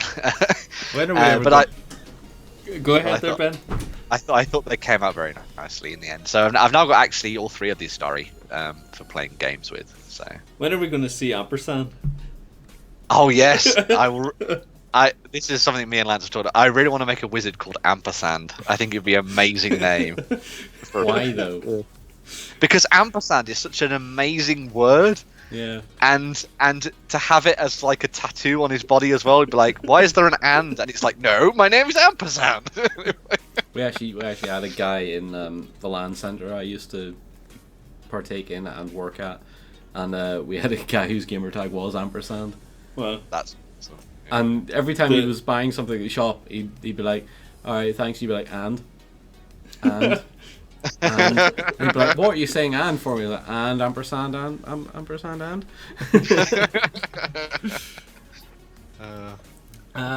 Oh yes. Maybe I'll take this opportunity to show what I've been working on. So this is for Twilight Miniatures. I've been hopefully putting this up for a painting competition, but I've been working on. I wish I'd actually asked John's expertise first before I shown off this, because what I did for the base is I molded little like a stream with some logs, and I poured PVA over it, which I was hoping that would clear. Not clear completely, but I think it's worked for what I wanted to achieve. Yeah. And yeah, I really enjoyed painting this. I painted the Bell and Rider like last year. Very cool. And I did the base this week, so I'm hoping to send this in to Mike and get into the painting competition. And is that absolute? It'll be. The competition is running during Salute. Yeah. But there's also like another prize draw or something if you put your thing in before Salute as well. Maybe I should send some stuff with you. Maybe. I think it has to be Twilight though. I mean, I can give you something maybe. No, I don't have any Twilights. I wouldn't have time. I can give you some chickens. I wouldn't have time. Yeah, that's my model. But last up, I wanted to show off Benmoor's Konflikt 47 battle report. And I want to premise this with, we don't usually show websites that isn't our own. But Benmoor has been part of the community for quite some time. And for some reason he has been posting up his pictures on the forums, but he's been posting up on his blog, which I think is fantastic. And he loves Twilight miniatures too. And if you look at his gallery, it's amazing. But he put up this Konflikt 47 battle, and I wanted to show just like I didn't get time to look over the battle itself. However, the minis are phenomenally painted. John, I also like really the mood lighting that's been done for some of the action shots as well later. That's very cool. But, yeah. And the mat as well. I don't know what this mat is made of, if it's a texture or if it's actual like a wool mat or something. Yeah. I think it looks really well for like heavily grassed areas. So let's see if we can show off. And his battle report looks really good. I haven't read it all, but I think the way he's presented it is fantastic. And yeah, as you say, Ben, even the mood lighting and stuff works really nicely. Like this here, if you can zoom in, I can go full screen here. Let's see if we can go full screen. It'll be better res pictures. And let me go to here and full browser. Does this help a little bit? It's hard to see, but I would recommend anyone to go in and see the paints and the battle report itself. It's really nice. And Bobmer, I would encourage you to please post up your pictures because they're really nicely photographed. Yeah. And really well painted. I'm not going to go into the gallery because that's his stuff on his blog. I will show you after. Okay, fair enough. Oh my god, make you cry. I probably would. They're so good. Yeah, probably would. That's all from Hobby Hangout from us this week. Thank you guys for tuning in. We had a lot of follows this week, and we appreciate every single one of them. Very nice. Yes, thank you very much. Yeah. Be sure to tune in as well tomorrow. Are you streaming, John? Yes, I should be streaming. We don't know what I'm streaming since last week we finished everything. And then ended up painting a happy Don't say little that, tree. John. Don't say that, John. If you finish everything, you're going to die. Yeah. There is always something. There is always the next thing. I believe if I can twist Warren's arm a little bit, I'll be working on some Blood Red Skies tomorrow. Oh, wow. Potentially. Because we have 2 more squadron boxes to paint. Cool. So tune in tomorrow, 1 p.m. Yeah, 1 p.m. 1 p.m. on this channel. If you follow the Beast of War channel, you'll be updated on your mobile phone. It'll give out automatic devices to say when we are next live. Otherwise, come across to beastofwar.com. You can create a free account. You can join Backstage for a 7-day free trial to get access to painting guides, terrain guides, so much content. And if you want to support us, keep the lights running, and support us and allowing us to pay rent. You can buy some merch as well at beastofwar.equid.com. Thank you very much, Ben, for joining me this week. No worries. Yeah. No worries. Thank you very much, John. Remember, there's not going to be any Weekender this week because myself, Justin, Hello. Ben and Sam will be at Salute this weekend, showing off everything that's available at Salute as much as we can. That's all from us at Hobby Hangout this week. Have a great week. Bye, everyone. Bye.